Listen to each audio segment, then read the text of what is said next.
জালিম একজন বাদশা ছিলেন, নমরুদ তাহার নাম। ভেবেছিলেন আল্লাহর চাইতে তিনি শক্তিমান, মহান আল্লাহর সাথে যুদ্ধ করিতেন তিনি।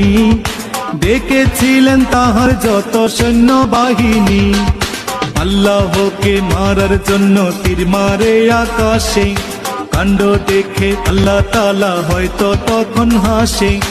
অবশেষে ক্ষুদ্র মশা দিয়ে রহমান নমরুদের সকল শক্তি করলেন অবসান।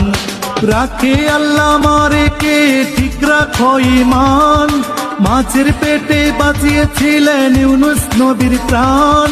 সকল ফয়সালাকারী এক মহান আল্লাহ তাআলা। পাহাড় ভেঙে দরিয়া করে এই তো মাওলার খেলা। সকাল বেলার ধ্বনি আমরা ফকির সন্ধ্যা বেলা, সকাল বেলার ধ্বনি আমরা ফকির সন্ধ্যা বেলা।